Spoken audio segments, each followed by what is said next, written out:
Guys welcome back to my YouTube channel commerce stream by MD Shadan. Guys जैसा कि आप सभी लोगों को पता, हम लोग क्लास 12th अकाउंटेंसी का जो चैप्टर नंबर 2 है that is change in PSR among existing partner, इसके बारे में हम लोग पढ़ रहे थे गाइस। ठीक है, तो गाइस आज के इस वीडियो में हम क्या करेंगे, एक नया टॉपिक पढ़ेंगे जिसका नाम है accounting treatment of investment fluctuation reserve, या फिर इसको इन्वेस्टमेंट फ्लक्चुएशन फंड के नाम से भी जानते हैं, और शॉर्ट में इसको पूरी दुनिया आईएफआर के नाम से जानती है। ठीक है, आईएफआर का फुल फॉर्म क्या होगा? Investment fluctuation reserve. गाइस ये भी एक स्पेशल रिजर्व है। जैसे लास्ट वीडियो में हमने एक स्पेशल रिजर्व के बारे में पढ़ा था, क्या नाम था उसका? तो उसका नाम था वर्कमैन कंपनसेशन रिजर्व। तो उस वीडियो में हमने समझा था कि वर्कमैन कंपनसेशन रिजर्व क्या होता है, क्यों बनाया जाता है, और वर्कमैन कंपनसेशन रिजर्व की जो अकाउंटिंग ट्रीटमेंट है, यानी कि जो जर्नल एंट्री होती है डिफरेंट केसेस में, इसके बारे में हमने पढ़ा था। बिल्कुल उसी तरीके से ये भी एक रिजर्व है, ये भी एक स्पेशल रिजर्व है जो किसी स्पेशल पर्पस के लिए बनाया जाता है।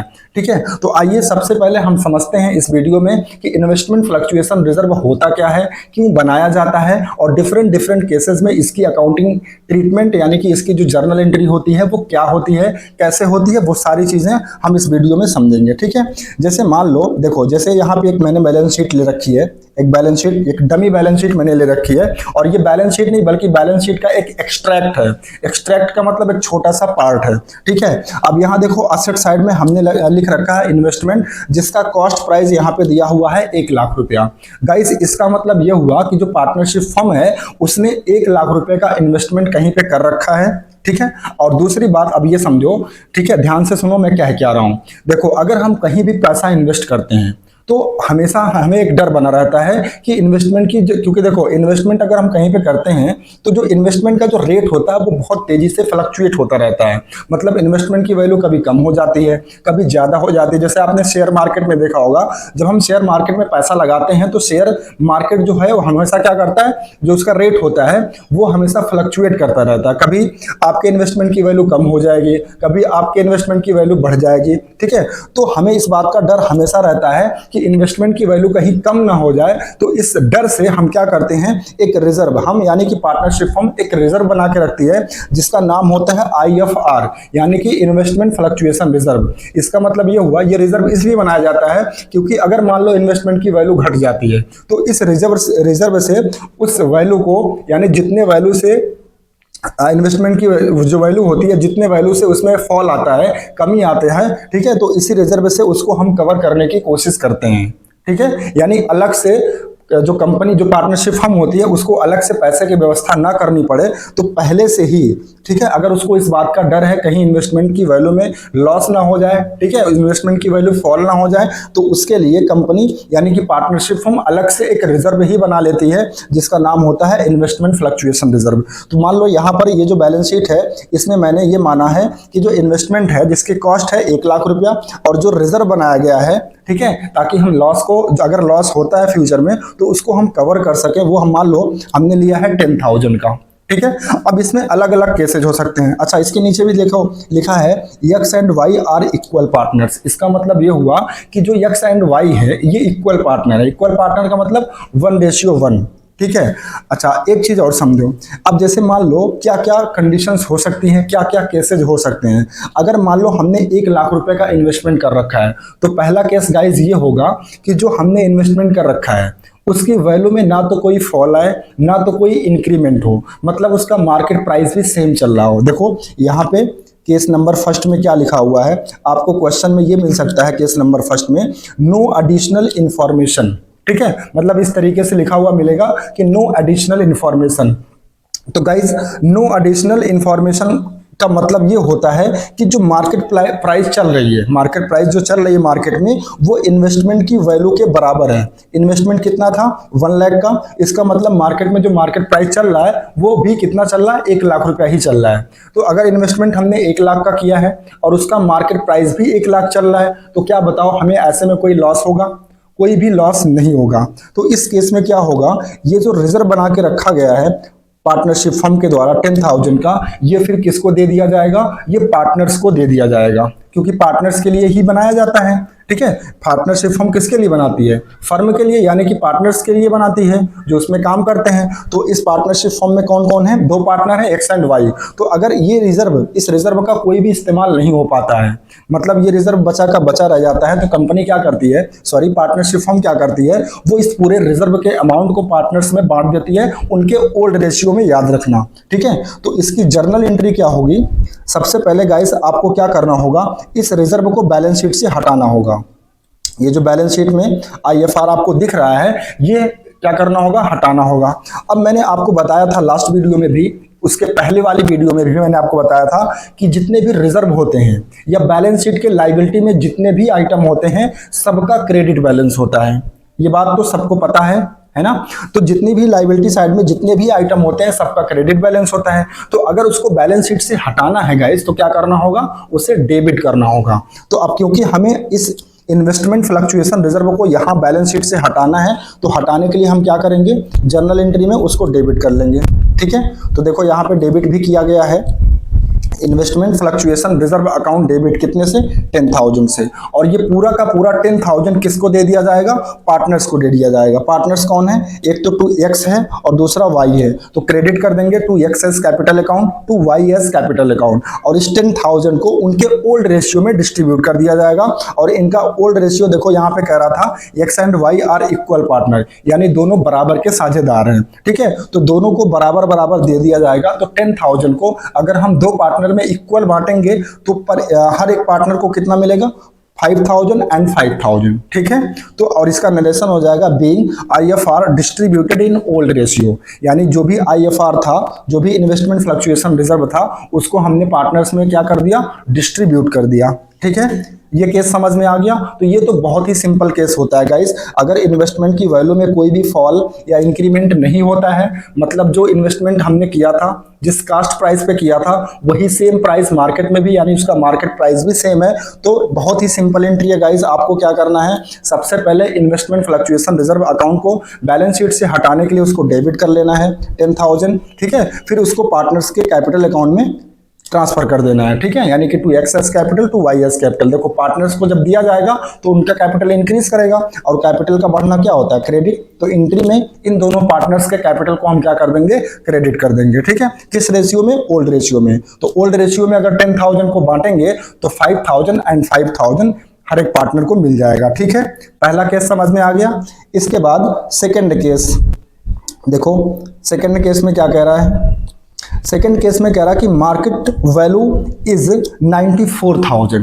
अब देखो बैलेंस शीट में अगर आप इन्वेस्टमेंट को ध्यान से देखो तो इन्वेस्टमेंट कितने की हुई थी, देखो यहाँ पे बैलेंस शीट में इन्वेस्टमेंट किया गया था 1 लाख रुपीस का, लेकिन सेकंड केस में इसका जो मार्केट प्राइस बता रहा है वो कितना बता रहा है गाइस, 94,000। इसका मतलब क्या हुआ कि जो इन्वेस्टमेंट था, जो हमने 1 लाख रुपए का इन्वेस्टमेंट किया था, उसकी वैल्यू में फॉल आया या फिर इंक्रीमेंट हुआ। तो सर फॉल आया, क्योंकि मार्केट प्राइस कितना हो गया, 94,000। तो अगर मैं आपसे पूछूं कि कितने का फॉल आया, तो बताओ कितने का फॉल आया। 1 लाख का अगर इन्वेस्टमेंट था और मार्केट में उसका जो मार्केट प्राइस है वो 94,000 चल रहा है, तो दैट मीन कितने का फॉल हुआ, 6,000 का। तो यहाँ पे देखो मैंने लिख भी रखा, that is fall in value of investment is ₹6,000, ठीक है। तो अब ये जो 6,000 का फॉल हुआ है, इसको हम कवर करेंगे कहां से, यहां से, यानी ये जो partnership firm investment fluctuation reserve बना के रखी है 10,000 का, इसमें से हम उस 6,000 को क्या कर लेंगे, रिकवर कर लेंगे। बाकी जो रिमेनिंग 4,000 बचेगा उसको हम पार्टनर्स में बांट देंगे। तो इसकी जनरल एंट्री क्या होगी, देखो सबसे पहला काम आपको क्या करना है, इन्वेस्टमेंट फ्लक्चुएशन रिजर्व अकाउंट को हटाना है बैलेंस शीट से, तो इसको डेबिट कर देंगे 10,000 से। इसके बाद जो फॉल आया है 6,000 का इन्वेस्टमेंट की वैल्यू में। अच्छा एक बात बताना, इन्वेस्टमेंट किसी भी पार्टनरशिप फर्म के लिए क्या है, अगर कोई कंपनी इन्वेस्टमेंट कर रखी है तो वो क्या है, तो वो एक असेट्स होता है भाई। अगर कोई भी पार्टनरशिप फर्म इन्वेस्टमेंट करती है तो इन्वेस्टमेंट को क्या बोला जाता है, असेट से बोला जाता है। तो इसका मतलब ये हुआ कि अगर ये मैं कह रहा हूं कि यहाँ पे 6,000 का इन्वेस्टमेंट की वैल्यू में फॉल हो रहा है, दैट मीन असेट की वैल्यू में फॉल आ रहा है। और मैंने बताया था जब भी असेट की वैल्यू में फॉल आता है तो उसे हम क्या करते हैं, क्रेडिट करते हैं हमेशा, ठीक है। तो देखो इसीलिए यहाँ पे टू इन्वेस्टमेंट को हमने क्रेडिट किया, कितने से, 6,000 से, ठीक है। तो 10,000 में से 6,000 रुपया हमने कहाँ ट्रांसफर कर दिया, इन्वेस्टमेंट में, यानी कि इन्वेस्टमेंट फॉल कर दिया हमने, ठीक है, जिसके लिए हमने इन्वेस्टमेंट को क्रेडिट कर दिया। बचा कितना, 4,000। 10,000 में से 6,000 तो फॉल हो गया इन्वेस्टमेंट की वैल्यू में, जिसको हमने इन्वेस्टमेंट में ट्रांसफर कर दिया क्रेडिट में। बचा कितना, 4,000। अब इस 4,000 को हम क्या करेंगे, पार्टनर्स को बांट देंगे, ठीक है। तो अगर पार्टनर्स को बांटेंगे उनके ओल्ड रेशियो में, ओल्ड रेशियो उनका कितना था, ओल्ड रेशियो गाइस कितना था, तो ओल्ड रेशियो था इक्वल। तो 4,000 को अगर हम इक्वली बांटेंगे तो हर एक पार्टनर को कितना मिल जाएगा, 2,000। यहाँ देखो गलती से 3,000 लिखा, इसको सही कर लेना, 2,000 यहाँ कर लेना, ठीक है। इसको आप सही कर लीजिएगा, ये गलती से टाइपो एरर है। तो 3,000 नहीं आएगा बल्कि 2,000 रुपया आएगा, क्योंकि 6,000 का तो फॉल हो गया था, तो 4,000 ही बचेगा ना। तो 2,000 रुपया हम कहाँ ट्रांसफर कर देंगे, पार्टनर्स के कैपिटल अकाउंट में, ठीक है। और नरेशन लिख देंगे बी, investment fluctuation reserve distributed in old ratio. तो आई होप गाइस आपको सेकंड केस भी समझ में आ गया होगा, ठीक है। आइए थर्ड केस देखते हैं। अब देखो थर्ड केस में कह रहा है कि मार्केट वैल्यू इज ₹85,000, ठीक है। तो बताओ इस बार इन्वेस्टमेंट की वैल्यू में फॉल आया या फिर इंक्रीमेंट हुआ है, सर फॉल आया। अच्छा कितने का फॉल हुआ बताओ, तो इस बार 15,000 से फॉल हुआ है।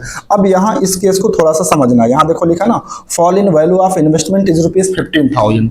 अब यहाँ क्या है, देखो थोड़ा सा ये स्पेशल केस है। देखो इन्वेस्टमेंट फ्लक्चुएशन रिजर्व जो पार्टनरशिप फॉर्म में ने बनाया था वो कितना बनाया था, 10,000, लेकिन फॉल कितना आ गया इस केस में, थर्ड केस में 15,000 का, यानी जितना रिजर्व बनाया गया था उससे भी 5,000 का ज्यादा फॉल हो गया है इन्वेस्टमेंट की वैल्यू में। तो इस केस में जर्नल एंट्री क्या करेंगे, देखो सबसे पहले इसमें 2 एंट्री होगी। पहली एंट्री क्या होगी, IFR अकाउंट को सबसे पहले हमें डेबिट करके खत्म करना, बैलेंस शीट से हटाना है कितना, 10,000, ठीक है। इसके बाद अभी इसको छोड़ दो, इसको मैं अभी बंद कर देता हूं, अभी इसको छोड़ दो, इसको देखो ही मत, ठीक है। तो ये हो गया 10,000। इसके बाद हम टू इन्वेस्टमेंट, यानी इन्वेस्टमेंट की वैल्यू में कितना फॉल आया है, 15,000। तो इन्वेस्टमेंट की वैल्यू में फॉल आना मतलब कि असेट की वैल्यू में फॉल आना।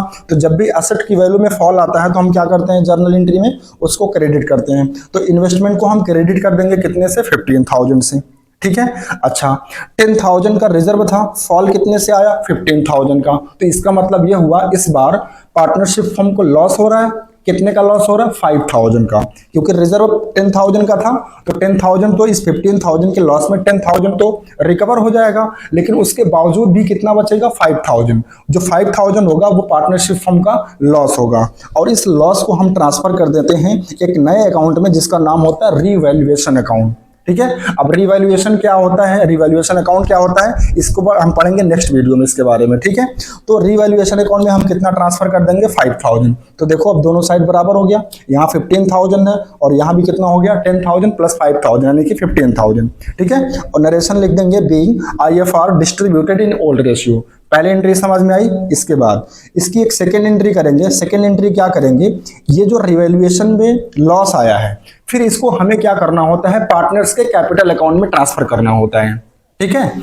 देखो इसमें 2 केसेज होता है गाइस, ध्यान से सुनो।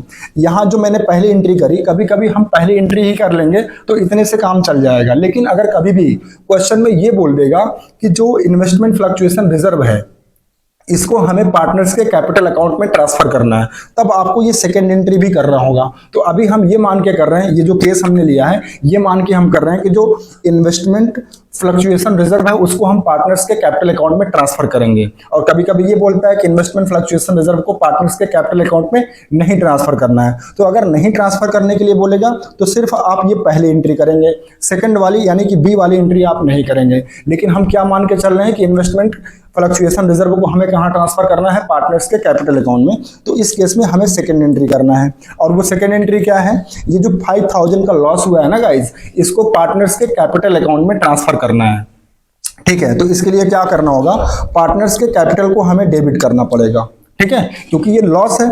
अगर लॉस है तो इसकी भरपाई कौन करेगा, पार्टनर्स ही करेंगे। कहां से करेंगे, अपने कैपिटल अकाउंट से।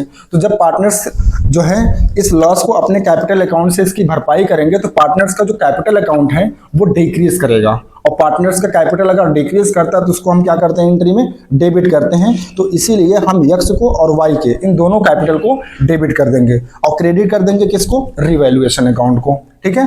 कितना रिवैल्यूएशन अकाउंट पे लॉस आया था, 5,000, और इसको इक्वली बोर्न करेंगे कौन कौन, यक्स एंड वाई। तो इसको मतलब 5,000 का हाफ हाफ कर लेंगे तो कितना आ जाएगा, 2,500 एंड 2,500। ठीक है, 2500 एंड 2500। नरेशन इसका लिख देंगे being loss transfer to partners capital account. समझ में आ गया? फिर से समझा दे रहा हूं। अगर केस ये रहेगा, अगर क्वेश्चन में ये कहेगा कि इन्वेस्टमेंट फ्लक्चुएशन रिजर्व को पार्टनर्स के कैपिटल अकाउंट में नहीं ट्रांसफर करना है, तो आप सिर्फ ए वाली एंट्री करेंगे। लेकिन अगर क्वेश्चन में ये बोल दिया कि जो इन्वेस्टमेंट फ्लक्चुएशन रिजर्व है उसको पार्टनर्स के कैपिटल अकाउंट में ट्रांसफर करना, तो बी वाली एंट्री भी करेंगे, यानी दोनों एंट्री करेंगे, अदरवाइज पहली एंट्री ही की जाती है। ठीक है, तो आई होप आपको केस नंबर 3 भी समझ में आ गया होगा। आइए समझते हैं केस नंबर 4। अब देखो केस नंबर 4 में कह रहा कि मार्केट वैल्यू इज ₹1,10,000 और इन्वेस्टमेंट कितने का किया गया था? 1 लाख का। इसका मतलब इस बार इन्वेस्टमेंट की वैल्यू में इंक्रीमेंट हुआ है। तो यहां लिखा है that is increase in value of investment is ₹15,000। Sorry, यहाँ 15 नहीं आएगा बल्कि 10,000 आएगा, क्योंकि इन्वेस्टमेंट की वैल्यू कितना हुई है? 1,10,000। तो 1 लाख से कंपेयर करेंगे ना, तो 10,000 का इंक्रीमेंट हुआ है। ठीक है, अब इस केस में एंट्री क्या करेंगे? देखो इसमें पहली एंट्री जो करेंगे, सबसे पहले IFR को खत्म करेंगे, बैलेंस शीट से हटाएंगे। 10,000 था, 10,000 हटा दिए। ठीक है, इसके बाद अब क्योंकि इस बार कोई नुकसान तो हुआ नहीं है, तो ये जो पूरा का पूरा 10,000 है, जितने का रिजर्व बनाया गया था, ये पूरा का पूरा पार्टनर्स के कैपिटल में ट्रांसफर कर दिया जाएगा, यानी पार्टनर्स को डिस्ट्रीब्यूट कर दिया जाएगा। तो एक्स और वाई का कैपिटल बढ़ जाएगा, और एक्स और वाई का कैपिटल अगर बढ़ेगा तो उसको क्रेडिट करना पड़ेगा। तो एक्स के कैपिटल को और वाई के कैपिटल को हम क्या कर देंगे? क्रेडिट कर देंगे, और इस 10,000 को इक्वल रेशियो में, यानी कि आधा आधा दोनों को बांट देंगे। ठीक है, यहां तक क्लियर है? इसका नरेशन लिख देंगे being investment fluctuation reserve distributed in old ratio. ठीक है, इसके बाद इसकी एक सेकंड एंट्री करेंगे। सेकंड में भी पहले एंट्री क्या करेंगे? देखो इस बार क्या हुआ था, इन्वेस्टमेंट की जो वैल्यू थी उसमें इंक्रीमेंट हुआ था, कितने का? 10,000 का। देखो जब एसेट की वैल्यू में फॉल होता है तो हम एसेट्स को क्या करते हैं? क्रेडिट करते हैं। ठीक है, लेकिन अगर एसेट्स की वैल्यू में इंक्रीमेंट होता है तो ऐसे में हम क्या करेंगे? एसेट्स को डेबिट करेंगे, और यहाँ पे एसेट्स का नाम क्या है? इन्वेस्टमेंट। तो इस बार हम इन्वेस्टमेंट को डेबिट करेंगे। क्यों डेबिट करेंगे? क्योंकि इन्वेस्टमेंट की वैल्यू बढ़ रही है। तो कभी भी एसेट की वैल्यू में अगर बढ़ोतरी होती है तो उस केस में हम एसेट को क्या करते हैं? डेबिट करते हैं। तो इसीलिए यहाँ पे इन्वेस्टमेंट अकाउंट को डेबिट कर देंगे, और क्रेडिट किसको करेंगे? रीवैल्यूएशन अकाउंट को।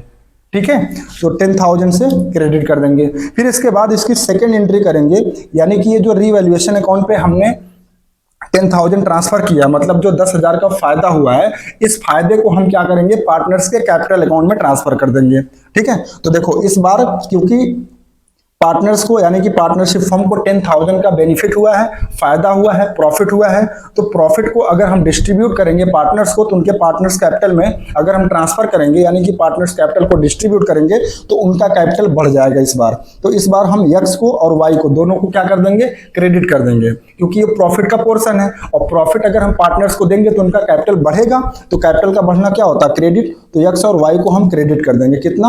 आधा आधा, यानी कि इक्वल रेशियो में 5,000 एंड 5,000। और यहां देखो रिवैल्यूएशन क्रेडिट था, तो यहां पे क्या कर देंगे? रिवैल्यूएशन को डेबिट कर देंगे। तो एंट्री बन जाएगी revaluation account debit to x's capital account to y's capital account. ठीक है, और इसका नरेशन लिख देंगे being profit transfer to partners capital account. ठीक है, तो आई होप आपको ये चारों केस अच्छे से समझ में आ गया होगा। ठीक है, अच्छा इसके बाद एक नोट यहाँ पे लिखा हुआ है, इसको ध्यान से पढ़िए।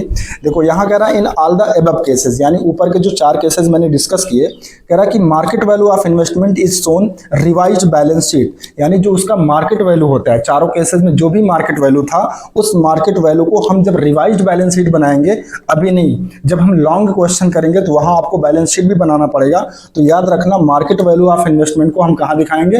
बैलेंस शीट में दिखाएंगे, रिवाइज्ड बैलेंस शीट में। ठीक है, तो आई होप आपको इन्वेस्टमेंट फ्लक्चुएशन रिजर्व क्या होता है, क्यों बनाया जाता है, और उसकी अकाउंटिंग ट्रीटमेंट यानी कि जर्नल एंट्री क्या होती है डिफरेंट केसेस में, वो सारी चीजें आपको समझ में आ गई होंगी। आइए अब आपकी बुक का क्वेश्चन करते हैं, दैट इज क्वेश्चन नंबर 31। ठीक है, बिल्कुल इसी तरीके से है। ठीक है, देखो आइए समझते हैं। इसमें कह रहा कि A, B and C sharing profit and losses in the ratio of 4:3:2। तो ये पार्टनर्स का ओल्ड रेशियो हो गया।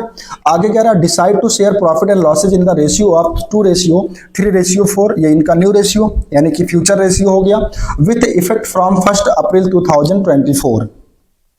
Following is an extract of their balance sheet as at 31st March 2000 24, यानी बैलेंस शीट का एक एक्सट्रैक्ट दिया है और इसमें क्या लिखा हुआ देखो, असेट साइड में इन्वेस्टमेंट लिखा हुआ है जिसकी कॉस्ट है कितना 6 लाख रुपीस, और लाइबिलिटी साइड में एक रिजर्व बनाया गया है इन्वेस्टमेंट फ्लक्चुएशन रिजर्व जो कितना है 54,000। इसका मतलब ये हुआ अगर इन्वेस्टमेंट की वैल्यू में फॉल आता है तो इस रिजर्व से उस फॉल को कवर कर लिया जाएगा। ठीक है, तो देखो इसमें भी डिफरेंट केस दिया है, नीचे लिखा है ना, so the accounting treatment under the following alternative cases. Case number first कह रहा है if there is no other information, यानी अगर कोई भी इंफॉर्मेशन क्वेश्चन में नहीं दी है, इसका मतलब जो मार्केट प्राइस है वो किसके बराबर है, इन्वेस्टमेंट के बराबर है, तो इसका मतलब इस केस में कोई भी लॉस नहीं होगा, तो पूरा का पूरा 54,000 पार्टनर्स को बांट दिया जाएगा, डिस्ट्रीब्यूट कर दिया जाएगा। ठीक है, सेकेंड केस में कह रहा है, case number second, if the market value of investment is rupees 6 lakh, तो 6 लाख और देखो मार्केट की इन्वेस्टमेंट की जो वैल्यू थी वो भी 6 लाख है, यानी इस केस में भी कंपनी यानी कि पार्टनरशिप फर्म को कोई भी लॉस नहीं हो रहा, यानी कि पूरा जो है 54,000 ये जो IFR है ये पूरा का पूरा पार्टनर्स को डिस्ट्रीब्यूट कर दिया जाएगा। ठीक है, और इसके बाद है इन्वेस्टमेंट की वैल्यू दिया है 5,91,000 यानी फॉल हो गया। ठीक है, फिर इसके बाद दिया है 5,28,000 फिर से फॉल हो गया, फिर दिया है 6,60,000 यानी कि इंक्रीमेंट हो गया। बिल्कुल उसी तरीके से है जैसे हमने अभी समझा। तो आइए वन बाय वन एक एक केस करते हैं। तो सबसे पहला केस हम करते हैं जिसमें कह रहा था क्या कि नो एडिशनल इंफॉर्मेशन, यानी कोई भी इंफॉर्मेशन नहीं दी है, तो इस केस में हम क्या करेंगे, पूरा का पूरा जो रिजर्व है वो पार्टनर्स को डिस्ट्रीब्यूट कर दिया जाएगा। तो इसकी एंट्री होगी IFR अकाउंट डेबिट, क्योंकि बैलेंस शीट से इसको हटाना है, लाइबिलिटीज को हटाने के लिए हमें क्या करना पड़ता है, डेबिट करना पड़ता है। तो IFR अकाउंट डेबिट कितना हो जाएगा 54,000, और ये पार्टनर्स को क्रेडिट कर दिया जाएगा, पार्टनर्स के कैपिटल अकाउंट में ट्रांसफर कर दिया जाएगा। तो एंट्री बनेगी sorry to AS capital, to BS capital, to CS capital. ठीक है, और इसको बांट देंगे इनके ओल्ड रेशियो में। तो देखो इनका ओल्ड रेशियो क्या था, एक सेकंड गाइस, इन पार्टनर्स का ओल्ड रेशियो था 4:3:2, यानी कि 4/10, 3/10 एंड 2/10। तो इस रेशियो में अगर आप बांटेंगे इस 54,000 को तो A को मिलेगा 24,000। ठीक है, आप इसको कैलकुलेट कर लीजिएगा।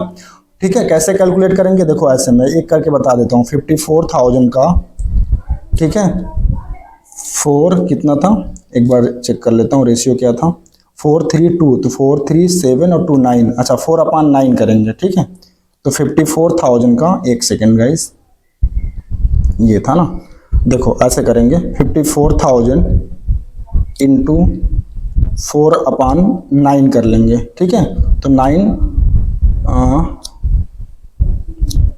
6 जा 54, यानी 6,000, और 6,000 का 4 से मल्टीप्लाई कर देंगे तो कितना आ जाएगा 24,000। ठीक है, इसी तरीके से B का कर लेंगे 54,000 इंटू, फिर 4/3 नहीं करेंगे बल्कि कितना कर लेंगे 3/9 कर लेंगे। ठीक है, तो उस रेशियो में, यानी कि जो ओल्ड रेशियो गाइस, उस रेशियो में अगर आप डिस्ट्रीब्यूट करेंगे तो A को मिलेगा 24,000, B को मिलेगा 18,000 और C को मिलेगा 12,000। ठीक है, और इसका नरेशन लिख देंगे B IFR distributed in old ratio. ठीक है, तो ये पहला केस हो गया फिनिश, जो कि सबसे आसान होता है। देखो सेकंड केस देखते हैं। सेकंड केस में कह रहा है कि मार्केट वैल्यू इज 5,91,000। इसका मतलब कि देखो इन्वेस्टमेंट की वैल्यू कितना थी 6 लाख, और लेकिन मार्केट वैल्यू बता रहा 5,91,000। इसका मतलब इन्वेस्टमेंट की वैल्यू में फॉल हो रहा है, कितने से फॉल हो रहा है 9,000 से। देखो यहाँ लिखा ना, fall in value of investment is rupees 9,000। ठीक है, तो अब इस केस में एंट्री क्या करेंगे, देखो वेरी सिंपल। सबसे पहले IFR को हटाने के लिए डेबिट करेंगे कितने से 554,000 से, और टू इन्वेस्टमेंट को इस बार क्रेडिट करेंगे। क्यों, क्योंकि इन्वेस्टमेंट की वैल्यू में फॉल हुआ है कितना 9,000 से। तो इन्वेस्टमेंट एक असेट होता है, असेट की वैल्यू में अगर फॉल होता है तो एंट्री में हम क्या करते हैं, उसको क्रेडिट करते हैं। तो इसीलिए इन्वेस्टमेंट को हमने क्या किया 9,000 से क्रेडिट कर दिया। ठीक है, अब देखो 54,000 में 9,000 का फॉल जो आया था वो तो कवर हो जाएगा, रिकवर हो जाएगा। तो 54,000 में से अगर हम 9,000 माइनस कर दें, 54,000 में से अगर गाइज हम 9,000 माइनस कर दें तो कितना रिजर्व बचेगा 0 0 0, और 14 में से 9 माइनस हो जाएगा तो 5 आ जाएगा। ठीक है, और यहाँ 4 बचेगा 45,000। अब इस 45,000 को, यानी जो रिमेनिंग बैलेंस बच रहा है, रिमेनिंग जो रिजर्व बच रहा है, इसको हम ओल्ड रेशियो में बांट देंगे। तो A को मिलेगा कितना 20,000, और बी को कितना डिस्ट्रीब्यूट होगा 15,000 और सी को कितना डिस्ट्रीब्यूट होगा 10,000। ठीक है, इसको आप कैलकुलेट कर लीजिएगा। देखो ए का कैलकुलेट करने के लिए कैसे करेंगे, 45,000 का 3/9 कर लेंगे। ठीक है, फिर 2/9 कर ले, सॉरी पहले 4 था ना, 4/9 कर लेंगे। 4/9 कर लेंगे तो 20 आ जाएगा, 3/9 कर लेंगे तो 15 आ जाएगा, और 1/9 कर लेंगे यानी सॉरी 2/9 कर लेंगे तो 10,000 आ जाएगा। यानी जो उनका ओल्ड रेशियो है उस ओल्ड रेशियो में 45,000 को यानी कि जो रिमेनिंग बैलेंस बच रहा है उसमें डिस्ट्रीब्यूट कर देंगे। तो ए को मिलेगा 20,000, बी को मिलेगा 15,000 और सी को मिलेगा 10,000। और इसका नरेशन लिख देंगे बीइंग बैलेंस, यानी कि जो बैलेंस अमाउंट बचा था कितना 42 बचा था, नहीं 42 नहीं, इसको सही कर लीजिएगा 45 आएगा। 54 में अगर 9 का जो लॉस हुआ है उसको हम रिकवर कर देंगे तो 54 माइनस 9,000 करेंगे तो 45,000 आएगा। ठीक है, तो 45,000 को उनके ओल्ड रेशियो में पार्टनर्स को डिस्ट्रीब्यूट कर दिया जाएगा, यानी कि पार्टनर्स के कैपिटल अकाउंट को क्रेडिट कर दिया जाएगा। ठीक है, तो आई होप गाइस आपको ये थर्ड केस भी समझ में आ गया होगा। अच्छा, सेकंड केस तो हमने देखा ही नहीं। ठीक है, देखो सेकंड केस में क्या कह रहा था, चलो देख लेते हैं। सेकंड केस में कह रहा था कि नो एडिशनल इंफॉर्मेशन, या फिर जो मार्केट वैल्यू बता रहा था वो 6 लाख रुपया, और इन्वेस्टमेंट की भी वैल्यू कितना थी 6 लाख रुपया। इसका मतलब इस केस में भी कोई लॉस नहीं हो रहा, तो वही सेम एंट्री हो जाएगी जो फर्स्ट केस में आपने किया था, यानी कि IFR अकाउंट डेबिट 54,000 और to AS capital, to BS capital, to CS capital कितना 54,000 को इनके ओल्ड रेशियो में बांट देंगे। तो ए को मिल जाएगा कितना 24,000 और बी को मिलेगा 18,000 और सी को मिलेगा 12,000। यानी जो फर्स्ट केस में देखो, फर्स्ट केस में कितना आया था 24, 18, 12, यही सेकंड केस में सेम हो जाएगा। ठीक है, सेकंड केस में भी सेम हो जाएगा, क्योंकि सेकंड केस में भी कह रहा है कि जो मार्केट वैल्यू है वो 6 लाख है, यानी कि पूरा का पूरा रिजर्व बच जाएगा। ठीक है, और थर्ड केस तो मैंने डिस्कस ही कर दिया। फिर इसके बाद फोर्थ केस देखते हैं। फोर्थ केस में कह रहा था कि मार्केट वैल्यू इज ₹5,28,000, यानी इस बार भी क्या हुआ है कि फॉल हुआ है, इन्वेस्टमेंट की वैल्यू में फॉल हुआ, लेकिन कितने से 72,000 से, जबकि जो रिजर्व बनाया गया था वो कितना 54,000, यानी जितना भी रिजर्व बनाया गया था उससे ज्यादा का लॉस हो रहा है। तो इस केस में देखो एंट्री कैसे करेंगे।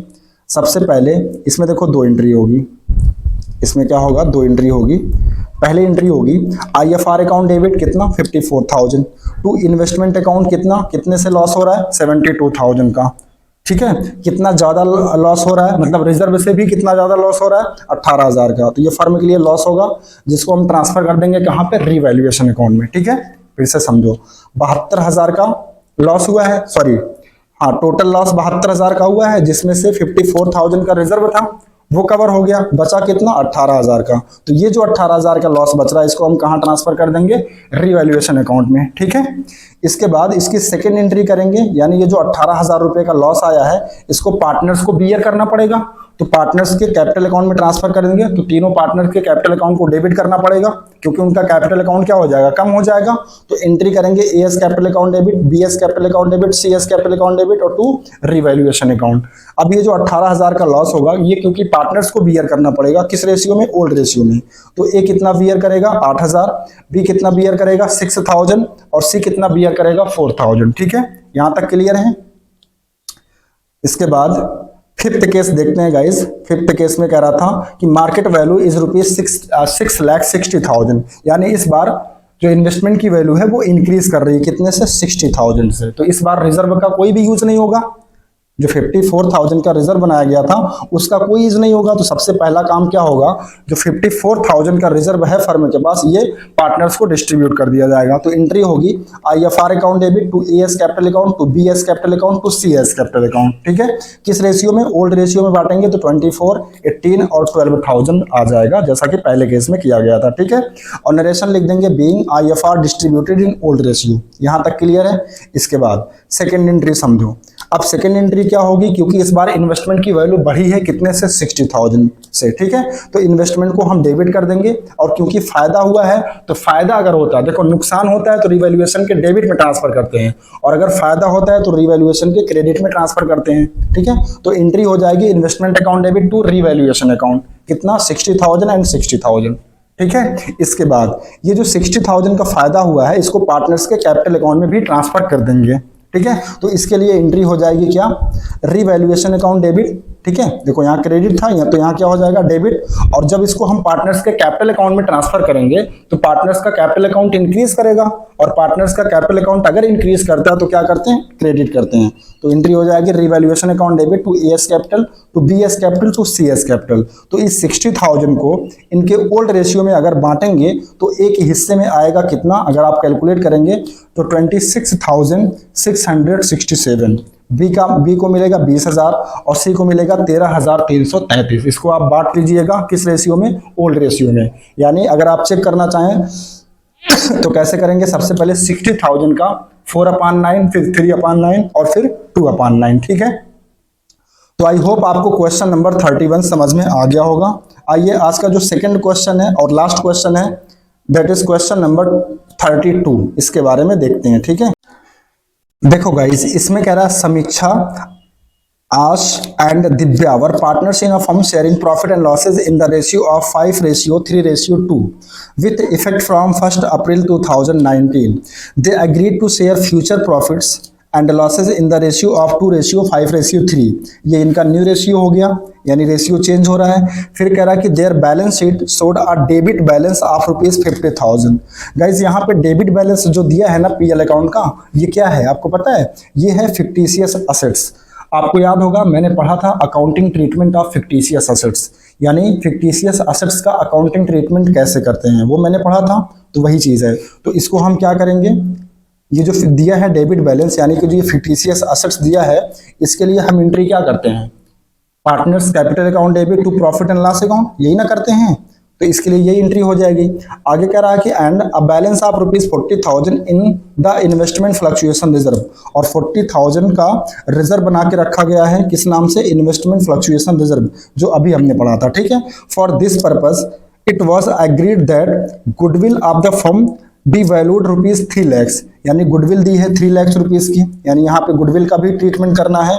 और सेकंड दिया है investment of book value of ₹5 lakh be valued at ₹4,80,000, यानी 4,80,000 का इन्वेस्टमेंट था, ठीक है, सॉरी 5 लाख का एक इन्वेस्टमेंट किया गया था फर्म के द्वारा, जिसकी कॉस्ट थी, बुक वैल्यू मतलब जिसकी कॉस्ट थी 5 लाख, और इसको वैल्यू किया गया है बाद में, जो अब बता रहा कि 4,80,000, मतलब ये मार्केट प्राइस दिया है।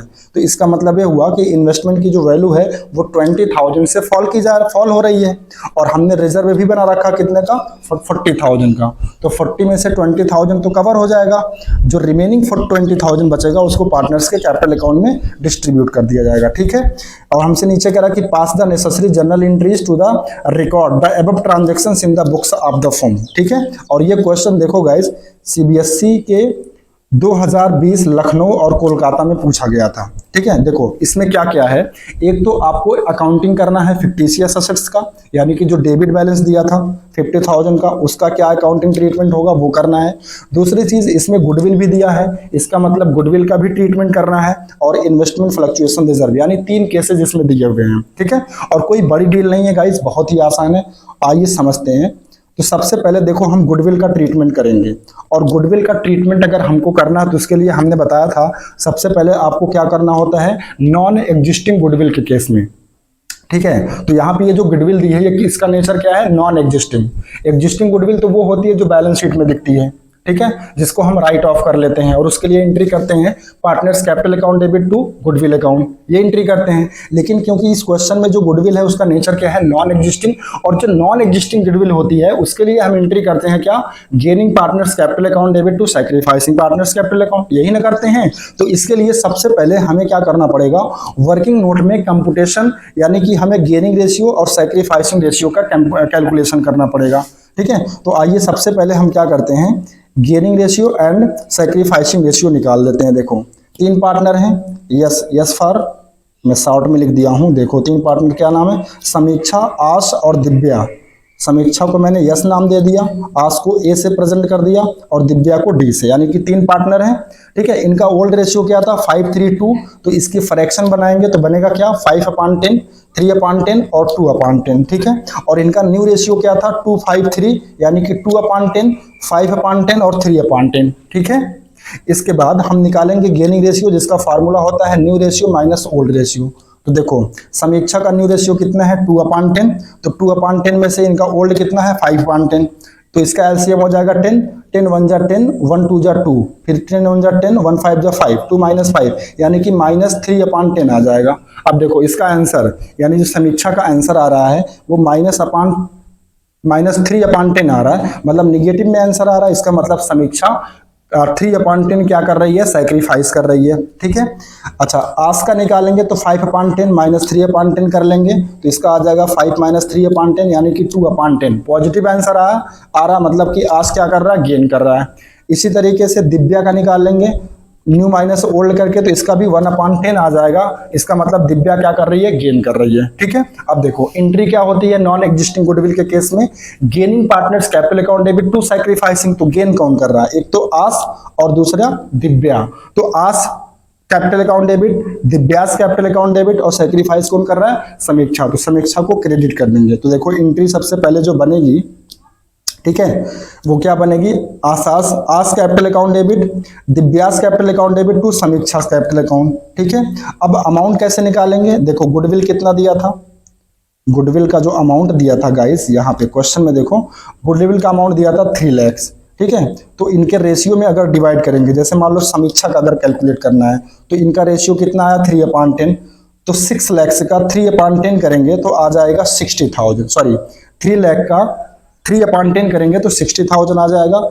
इसी तरीके से दिव्या का कितना आया था, दिव्या का गेनिंग रेशियो कितना आया था, सॉरी पहले देखो हम क्या करेंगे, आस को डेबिट किए ना, तो इसका आया था 2/10 गेन किया था, 3 लाख का 2/10 कर लेंगे तो आ जाएगा 60,000, और दिव्या का 3 लाख का 1/10 कर लेंगे तो इसका आ जाएगा 30,000, और समीक्षा का आ जाएगा 3 लाख का 3/10 करेंगे तो इसका आ जाएगा 90,000। ठीक है, और नरेशन कर लेंगे बीइंग गुडविल एडजस्टेड। ठीक है, देखो इसके बारे में मैंने लास्ट वीडियो में, सॉरी पिछले वीडियो में मैंने डिस्कशन किया था जब हमने पढ़ा था अकाउंटिंग ट्रीटमेंट ऑफ गुडविल के बारे में, तो वहां मैंने बहुत अच्छे से आपको समझा रखा है कि गुडविल का जो नॉन एग्जिस्टिंग गुडविल होती है उसका अकाउंटिंग ट्रीटमेंट कैसे करते हैं और ये अमाउंट कैसे निकालते हैं। ठीक है, तो ये अमाउंट कैसे आया है, जो भी गुडविल दिया होता है और इनका जो रेशियो निकल के आता है। ठीक है, जैसे देखो, जैसे 2/10 आस क्या कर रहा है, गेन कर रहा है, और गुडविल दिया था 3 लाख। यहां देखो मैं एक करके दिखा दे रहा हूं, ये 60,000 कैसे आया, देखो गुडविल दिया है 3 लाख, ठीक है, और आस का जो रेशियो आया है वो आया है 2/10, तो 10 कैंसिल हो जाएगा, तो 30,000 बचा, 2 से मल्टीप्लाई कर लेंगे 60 आ जाएगा। ठीक है, इसी तरीके से हम दिव्या का कर लेंगे, 1/10 आया था तो 3 लाख का 1/10 करेंगे तो 30,000 आ जाएगा। ठीक है, इसी तरीके से समीक्षा का कर लेंगे, 3 लाख का 3/10, समीक्षा का कितना आया था, समीक्षा का सैक्रिफाइस कितना आया था, रेशियो 3/10 आया था, तो 3 लाख का 3/10 करेंगे तो 90,000 आ जाएगा। इस तरीके से अमाउंट कैलकुलेट करते हैं। ठीक है, और नरेशन हो जाएगा बीइंग गुडविल एडजस्टेड। ठीक है, तो इतनी बात समझ में आ गई। आइए इसके बाद हम जो क्वेश्चन में आपका दिया था 50,000 का दिया था क्या, debit balance of PL account यानी कि फिक्टिशियस असेट्स, तो फिक्टिशियस असेट्स का ट्रीटमेंट कैसे करते हैं, पार्टनर्स कैपिटल अकाउंट डेबिट। देखो डेबिट बैलेंस का मतलब लॉस होता है, और लॉस जो होता है वो कौन बियर करेगा, पार्टनर्स बियर करते हैं। तो पार्टनर्स को अगर बियर करना पड़ेगा तो पार्टनर्स का कैपिटल क्या होगा, डिक्रीज करेगा, तो इसलिए हम पार्टनर्स के कैपिटल को डेबिट कर देंगे। ठीक है, तो एंट्री बनेगी Samiksha's capital account debit, Aas's capital account debit, Divya's capital account debit to profit and loss account. तो प्रॉफिट एंड लॉस अकाउंट कितना था 50,000, और इसको हमेशा बांटते हैं किस रेशियो में, ओल्ड रेशियो में। तो अगर इस 50,000 को ओल्ड रेशियो में डिस्ट्रीब्यूट करेंगे तो समीक्षा को बियर करना पड़ेगा कितना, 25,000, आस को 15,000 और दिव्या को 10,000 बियर करना पड़ेगा। अब ये अमाउंट कैसे आएगा तो निकाल लीजिएगा, इस 50,000 को ओल्ड रेशियो में बांटना है। ठीक है, यहाँ देखो नरेशन में मैंने लिख भी रखा है being loss distributed in old ratio. ठीक है, तो इतना तो आप कैलकुलेट कर ही सकते हैं। ठीक है, इसके बाद इन्वेस्टमेंट फ्लक्चुएशन रिजर्व का भी ट्रीटमेंट करना है। ठीक है, देखो रिजर्व कितना बनाया गया था 40,000 का, और जो लॉस हुआ था एक बार मैं आपको दिखा देता हूं, एक बार मैं दिखाने की कोशिश करता हूं। देखिए, देखो गाइज, इन्वेस्टमेंट की जो वैल्यू है उसकी जो बुक वैल्यू यानी कि कॉस्ट प्राइस है वो 5 लाख है, लेकिन इसका मार्केट प्राइस दिया है 480, इसका मतलब 20,000 का लॉस हो रहा है, जबकि रिजर्व फर्म के पास कितना 40,000, तो 40,000 में से 20,000 का लॉस कवर हो जाएगा, बाकी जो रिमेनिंग 20,000 बचेगा गाइस उसको हम डिस्ट्रीब्यूट कर देंगे। ठीक है, एक सेकंड गाइस, थोड़ा सा मिस्टेक हो रही है। हाँ हाँ, सही है सही है, ठीक है ठीक ठीक। देखो एंट्री क्या करेंगे, सबसे पहले आईएफआर को खत्म करना है, तो आईएफआर डेबिट हो जाएगा कितने से, 40,000 से। रिजर्व कितने का था, 40,000 का। और इन्वेस्टमेंट की वैल्यू में फॉल कितना आया है, 20,000 का। तो टू इन्वेस्टमेंट अकाउंट कर देंगे, थोड़ा सा देखो अमाउंट ऊपर चला गया और नीचे होना चाहिए था, तो इसको आप सही कर लीजिएगा। तो टू इन्वेस्टमेंट अकाउंट 20,000। अब यहाँ पे इन्वेस्टमेंट अकाउंट को गाइस क्रेडिट क्यों किया गया, क्योंकि इन्वेस्टमेंट की वैल्यू में फॉल हुआ है। इन्वेस्टमेंट एक असेट होता है, असेट की वैल्यू में फॉल होने पर हम क्या करते हैं, क्रेडिट करते हैं। तो इसलिए हम 20,000 को क्रेडिट कर देंगे। अब देखो 40,000 में 20,000 तो कवर हो गया जो लॉस हुआ था। अभी भी रिजर्व कितना बचेगा, 20,000। तो जो 20,000 का रिजर्व बचेगा सॉरी गाइस, तो इस 20,000 को हम क्या करेंगे, पार्टनर्स में डिस्ट्रीब्यूट कर देंगे। तो एंट्री हो जाएगी to Samiksha's capital account, to Aas capital account, to Divya's capital account. और जो 20,000 बचा उसको ओल्ड रेशियो में डिस्ट्रीब्यूट कर देंगे, यानी कि 10,000 समीक्षा को मिल जाएगा और 6,000 आस को और 4,000 दिव्या को। ठीक है, और नरेशन इसका लिख देंगे being IFR distributed in old ratio. ठीक है, आई होप अब आपको सारी चीजें समझ में आ गई होंगी। आज के मैंने जो दोनों क्वेश्चंस डिस्कस किए, क्वेश्चन नंबर 31, क्वेश्चन नंबर 32, ये दोनों क्वेश्चंस भी गाइस आपको समझ में आए होंगे। तो जितने भी कॉन्सेप्ट थे इस चैप्टर में लगभग क्या पूरे कॉन्सेप्ट हमने कंप्लीट कर लिए। जैसे कि हमने gaining ratio, sacrificing ratio calculate करना सीखा। फिर इसके बाद हमने देखा कि अकाउंटिंग, गुडविल का जो अकाउंटिंग ट्रीटमेंट होता है वो कैसे करते हैं, उसका अलग से मैंने सेपरेट वीडियो बनाया। फिर इसके बाद जो फ्री रिजर्व होते हैं, ठीक है, जिनका इस्तेमाल हम कहीं भी कर सकते हैं, जैसे कि जनरल रिजर्व हो गया, रेवेन्यू रिजर्व हो गया, ठीक है, इस तरह के जो रिजर्व होते हैं, या फिर पीएल अकाउंट का क्रेडिट बैलेंस हो गया, तो उनका अकाउंटिंग ट्रीटमेंट कैसे होता है उसके लिए भी मैंने एक सेपरेट वीडियो बनाया। ठीक है, फिर इसके बाद हमने देखा फिक्टिशियस असेट्स का ट्रीटमेंट कैसे होता है, अकाउंटिंग ट्रीटमेंट होता है, उसके बारे में भी हमने समझा, क्वेश्चंस भी हमने किए। फिर उसके बाद हमने जो दो स्पेशल रिजर्व होते हैं, जिसमें से एक होता है वर्कमैन कंपनसेशन रिजर्व और एक जो आज हमने पढ़ा कौन सा, इन्वेस्टमेंट फ्लक्चुएशन रिजर्व। तो इसका भी ट्रीटमेंट, अकाउंटिंग ट्रीटमेंट कैसे होता है, ये सारी चीजें हमने देखा। और उससे रिलेटेड हर एक केस से रिलेटेड, हर एक टॉपिक से रिलेटेड हमने उसके कॉन्सेप्ट को भी समझा, फिर उससे रिलेटेड हमने क्वेश्चंस को भी समझा। तो सारी चीजें हमने बहुत अच्छे से आपको पढ़ाया। अब गाइज आगे के जो क्वेश्चंस बचे हैं आपकी बुक में, उसमें मिसक्लेनियस कॉन्सेप्ट यूज होंगे। यानी एक क्वेश्चन होगा जिसमें आपको, जैसे ये क्वेश्चन था, अब जैसे ये क्वेश्चन था 32, इसमें देख लो 3 कॉन्सेप्ट यूज हुआ। कौन कौन सा, एक तो इसमें फिक्टिशियस असेट्स का भी ट्रीटमेंट करना था, गुडविल का भी ट्रीटमेंट करना था और आईएफआर का भी ट्रीटमेंट करना था। तो इसी तरीके से आगे अब जितने भी क्वेश्चंस आएंगे गाइस, उन सारे क्वेश्चंस में मिसक्लेनियस कॉन्सेप्ट यूज होंगे और वही बच्चा उस क्वेश्चन को कर पाएगा जिसको सारे कॉन्सेप्ट आपको अच्छे से क्लियर होंगे। तो गाइस आई होप सारे बच्चों को जो लगातार मेरी वीडियोस को देख रहे हैं सीक्वेंस में 1 बाय 1, उनको तो सारे कॉन्सेप्ट क्लियर होंगे ही होंगे। लेकिन जो बच्चे सिर्फ आज इस वीडियो को देख रहे हैं, तो सबसे पहले उनसे मैं रिक्वेस्ट करूंगा वो मेरी प्लेलिस्ट में जाएं और इस चैप्टर से रिलेटेड जितने भी वीडियो मैंने अब तक अपलोड किए हैं, सारी वीडियोस को आप 1 बाय 1 देखिए। तो इससे क्या होगा, आपके सारे कॉन्सेप्ट, हर टॉपिक जो डिफरेंट टॉपिक हैं उसके कॉन्सेप्ट आपके क्लियर होंगे। और उसके बाद जब आप सारे क्वेश्चंस करेंगे, चाहे कोई एडिशनल क्वेश्चन होगा या किसी दूसरी बुक का क्वेश्चन होगा, मतलब किसी भी क्वेश्चन में चाहे नंबर ऑफ एडजस्टमेंट आ जाए, नंबर ऑफ कॉन्सेप्ट्स यूज हो जाए, तो आपको करने में कोई भी दिक्कत नहीं होगी। आप सारी चीजें बहुत आसानी से कर पाएंगे। ठीक है, तो गाइज आई होप आप आज का जो वीडियो है वो आपको समझ में आया होगा। आई होप आपने समझा होगा आज की इस वीडियो में कि आईएफआर क्या होता है, आईएफआर क्यों बनाया जाता है, आईएफआर का अकाउंटिंग ट्रीट यानी कि जो जर्नल एंट्री होती है डिफरेंट केसेस में वो कैसे होती है, वो सारी चीजें आपको समझ में आई होंगी। और जो 2 क्वेश्चंस मैंने किए डीके गोयल के, question number 31 and question number 32, ये क्वेश्चंस भी आपको समझ में आए होंगे। ठीक है, तो गाइस मिलते हैं आपसे नेक्स्ट वीडियो में और अच्छे क्वेश्चंस के साथ जिसमें मिसक्लेनियस कॉन्सेप्ट्स का यूज होगा। ठीक है तो गाइस आज के लिए बस इतना ही। गाइस आपसे बस एक रिक्वेस्ट है, अगर वीडियो आपको अच्छा लगता हो, आपको कुछ एडिशनल नॉलेज आपको गेन होती हो, आपको लगता हो कि हाँ हमारी वीडियो को देख करके आपको कुछ नॉलेज गेन हो रही है, तो प्लीज वीडियो को लाइक करें, वीडियो को शेयर करें। ठीक है, तो गाइस मिलते हैं आपसे नेक्स्ट क्लास में। आज के लिए बस इतना ही। Thank you so much.